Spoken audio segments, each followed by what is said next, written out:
December doesn't arrive like other months. It doesn't just show up on the calendar. It returns, like a story that insists on being told again. The lights come back, the songs come back, the rituals come back, and with them comes something else. A quiet pressure to feel the same way you felt last year. No matter what happened, no matter how the year actually went, December offers one last performance, one more chance to pretend the story of this year was always leading here. To warmth, to closure, to a kind of carefully engineered peace. It feels like tradition. It feels like comfort. But underneath all of that, December behaves like something else entirely. A reset, not of the world, of how we remember it. Before we continue, a disclaimer. This episode does not challenge anyone's beliefs, traditions, or celebrations. We're not here to judge holidays, redefine their meaning, or question what they represent to you. What we explore tonight is something different. How rituals shape memory, how culture programs emotion, and how December works as a social system. All examples are drawn from open cultural history, public archives, and well-documented traditions. Nothing here claims universal truth. You are encouraged to verify everything, and verify twice. Interpretation remains yours. Let's be honest with each other. Talking about holidays is more dangerous than talking about politics. People can forgive a critique of a government, but question the emotional architecture of December, and suddenly you're the villain in a Christmas movie. So here's the real off-record note. I'm not questioning what December means to you. I'm analyzing why entire societies behave differently when the lights turn on and the music starts. No ideology, no hidden agenda, just a simple observation. If a ritual returns every year with the same emotional effect, there's probably a mechanism underneath it. And mechanisms are worth studying, even the magical ones. Every December, something unusual happens. Before a single light is hung, before a single song plays, people begin to shift, quietly, predictably, almost instinctively, as if the month itself sends out a signal and we all respond on cue. No one teaches you how to feel December. There's no manual, no ceremony, no yearly reminder, and yet the moment the calendar flips, your mind unlocks an emotional script you didn't write. Nostalgia reactivates. Memories rearrange themselves. Time feels thicker, slower, heavier. This is the strange part. You don't remember December. December remembers you. It returns you to old versions of yourself, the ones you thought you outgrew, the ones you pretend not to miss. December is not a date on the calendar. It's a trigger. A ritual that remembers its participants even when they forget themselves. And tonight, we're going to ask a simple question. What exactly is being remembered? And who built this ritual in the first place? Holiday stories always open with the same image. A perfect home, perfect lights, perfect harmony. But the holiday we actually live through is nothing like that. It's rushing, forgetting, fixing, improvising. It's mismatched timing, burnt food, last-minute gifts, and family members who arrive carrying decades of unresolved subtext. It should be overwhelming. It should push people apart. Instead, it does the opposite. Somehow, the chaos of December feels like home. Why? Because December doesn't promise perfection. It promises permission. Permission for life to be messy. Permission for people to be human. Permission for the world to soften its edges for just long enough that we can breathe again. Every other month asks you to perform. December asks you to remember, and that's why the chaos feels comforting. It is the one time of year where the world stops demanding control and quietly suggests something older, something deeper. Maybe you were never meant to be perfect, only present. This is the hidden blueprint of the season, not harmony, but humanity. Every December, the world tells the same story. This is the month of togetherness. Families gather, Friends reconnect, loneliness disappears, or at least that's the promise. But the truth is far more complicated. Togetherness in December is rarely about unity. It's about expectation. The expectation that everyone must return, must reconcile, must belong. For some, that expectation is comforting. For others, it's a quiet pressure disguised as tradition. And here's the paradox. The season built on togetherness is also the time when people feel the most alone. Because December doesn't just gather people. It gathers comparisons. It gathers memories. It gathers the versions of your life you thought you'd already outgrown. Togetherness is not a guarantee. It's a mirror, one that reflects who is present, but more painfully, who is not. This is why December feels different. It doesn't simply bring people together. It brings every absence with them. Most months pass quietly. Days blur, routines repeat, and time feels mechanical.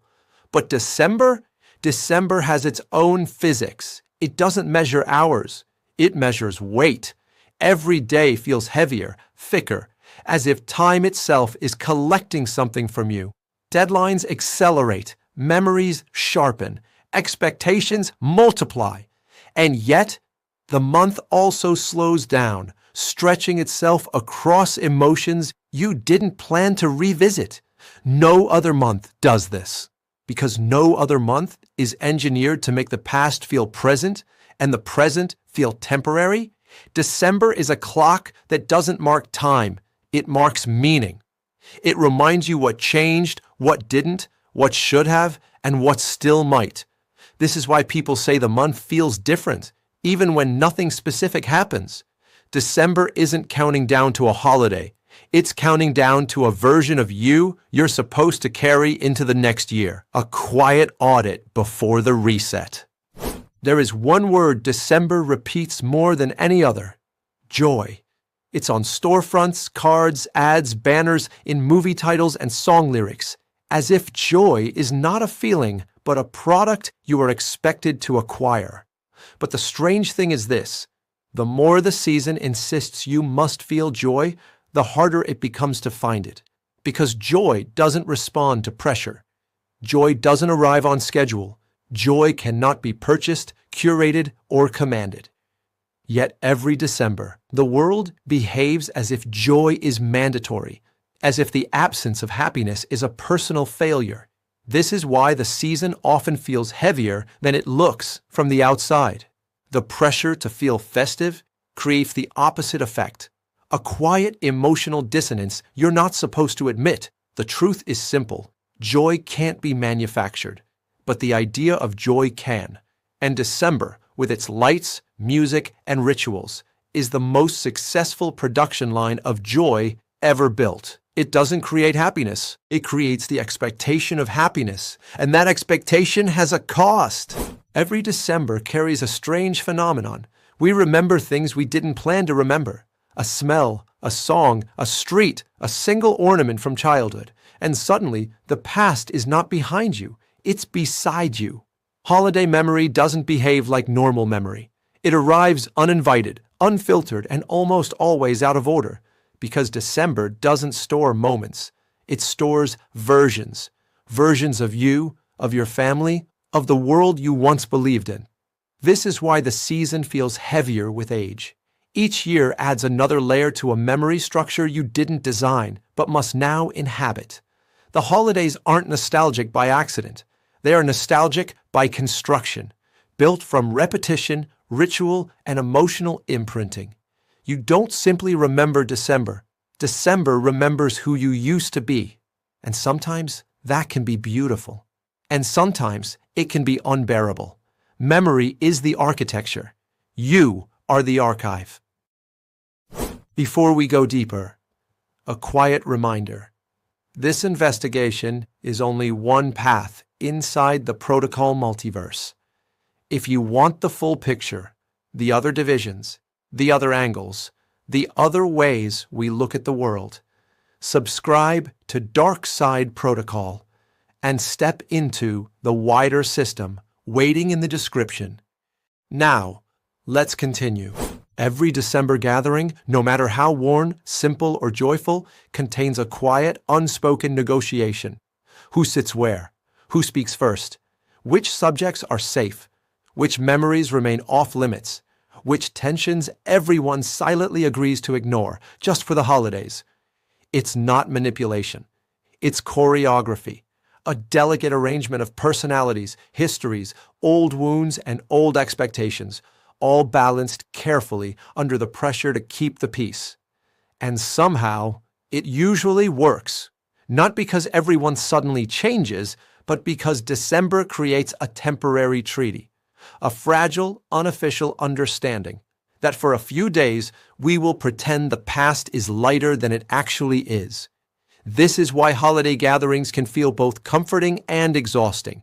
You're not just celebrating, you're negotiating with tradition, with memory, with versions of yourself you haven't been in years. December doesn't unite people, it suspends conflict. And suspension always has an expiration date. Every December tradition, every meal, every ritual, every decoration carries a script older than the people performing it. You don't choose the playlist. You don't choose the timing. You don't choose the structure of the celebration. You inherit it. Holiday behavior feels natural not because it is, but because it has been rehearsed for generations. The tree goes here. This food means that. We tell this story. We light these candles. We gather on this day. And even families who don't do tradition still follow a pattern, a counter-tradition that is just as structured, just as ritualistic. That's the quiet truth. December doesn't ask you who you are. It tells you who to be for a moment. Not in a controlling way, but in a familiar one. Tradition offers relief from decision-making. It simplifies life into a series of inherited gestures. But inherited scripts have a price. They preserve meaning while freezing change. And every year you feel the tension between who the ritual expects you to be and who you've actually become. There is a moment in adulthood when the holiday magic doesn't arrive on its own anymore. As a child, December feels enchanted. As an adult, it feels organized. Lights don't hang themselves. Meals don't prepare themselves. Traditions don't continue themselves. Someone has to carry the ritual now. And the strange truth is this: the moment you realize the holiday doesn't just happen is the moment you become responsible for the magic you used to receive. What once felt effortless now requires planning, effort, energy, maintenance. And for many people, that maintenance becomes overwhelming. But here's the paradox. The work doesn't destroy the magic. It creates it. Magic isn't spontaneous. It's constructed, piece by piece, gesture by gesture, by people who decide that the moment is worth building even when it's exhausting. This is the secret of December. You don't lose the magic as you grow older. You inherit the responsibility to create it. And that responsibility is heavier than it looks, yet we carry it year after year. Under the lights, under the music, under the traditions and expectations, there is one emotion that shapes December more than joy, nostalgia, or hope. It's rarely talked about. It doesn't appear on cards or in songs, but it sits beneath everything. Tenderness. Not the romantic kind, not the dramatic kind, but a softer, more fragile version. The feeling that life has sharp edges, and for 1 month, we try to round them off. Tenderness is what makes us more patient, more forgiving, more willing to reach out to someone we ignored all year. It's what makes us cry at small things, what makes memories feel heavier, what makes ordinary moments feel strangely significant. December is not defined by joy, it's defined by emotional permeability. The walls we normally keep up become thin. We feel more. We remember more. We break more easily. We hold more tightly. And in that temporary vulnerability, something quiet happens. We recognize our own humanity a little more clearly. December's true atmosphere is not celebration, it's softness. Every culture has its own language for it, but the pattern is always the same. At the end of the year, people pause their lives to perform a ritual of reset, not because the calendar demands it, but because the mind does. We spend 11 months accumulating stress, failures, victories, disappointments, regrets we didn't have time to process, and hopes we weren't brave enough to chase. December becomes the container for everything we didn't resolve. That's why the month feels heavier, why small moments hit harder, why silence feels louder. It's not magic. It's psychological housekeeping, a winter reset, a moment when the year becomes a mirror, and you're forced to decide what you will carry forward and what you're finally willing to release. And even though we pretend this reset is about celebration, it's actually about recognition, where you've been, where you're going, and who you are in the space between. This is the hidden mechanism of the season. Not joy, not nostalgia, but renewal. Quiet, private renewal. A personal reboot performed under the disguise of holiday tradition, under all the rituals, under all the lights. Beneath the nostalgia and the celebration, there is a truth almost everyone feels, but no one acknowledges. December is also the month of endings. Not symbolic endings, real ones. Relationships that quietly stop returning messages. Traditions that dissolve without announcement. People who don't come home this year and might not next year either. It's the moment you finally admit that some chapters will not continue, no matter how hard you hold on to them. This is why the season feels fragile. Joy and grief sit beside each other at the same table. Happiness doesn't erase loss, it illuminates it. The lights don't hide the shadows, they outline them. And December, for all its warmth, all its celebration, forces you to confront something the rest of the year allows you to ignore. Not everything we love survives another year. That's the part of December no one talks about, but everyone feels. By the final days of December, something subtle happens. The noise quiets, the gatherings thin out, the lights begin to dim, and you're left alone with the quiet question. What do I take into the next year? And what do I finally leave behind? Not everything deserves a place in January. Not every burden needs a carrier. Not every regret deserves another chance to define you. But the opposite is also true. Some small moments from the year, moments you barely noticed at the time, become anchors. Tiny reminders that you changed more than you realized. December doesn't answer the question. It simply creates the space where the question appears. Because the transition between years isn't about reinvention. It's about recognition. Recognizing who you became in the quiet moments, in the difficult moments, in the moments no one else saw. What we carry forward is rarely what we planned. It's what stayed with us when everything else fell away. When the month finally reaches its end, the noise fades, the rituals quiet, and December releases its hold. What remains is something small, something you almost miss if you don't stop to notice it. A light. Not the lights on the streets or the ones wrapped around a tree, but the quiet one, the one that survives the month inside you. Because for all its weight, for all its pressure and memory, for all the rituals we inherit and the emotions we try to navigate, December also offers something simple and human, a reminder that even after the hardest years, people still try to create warmth. We gather, even when it's complicated. We hope, even when it hurts. We reach for each other, even when we're not sure what to say. And that's why, despite everything this month carries, I love this season. Not for the perfection, not for the traditions, but for the effort. The effort we make to be a little softer, a little braver, a little more forgiving than we were the rest of the year. The quiet light is not magic. It's humanity. Flickering, imperfect, but real. And as we step into the next year, we carry that light with us. Not because December gives it, but because we choose to keep it. This is Dark Side Protocol. Interpretation remains yours. And before we close this chapter of December, there's one more door worth opening. This channel is only one division of a larger system, a network of perspectives designed to explore the world from different angles.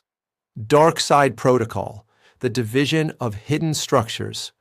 Punchline Protocol, the division of satire and truth told through irony.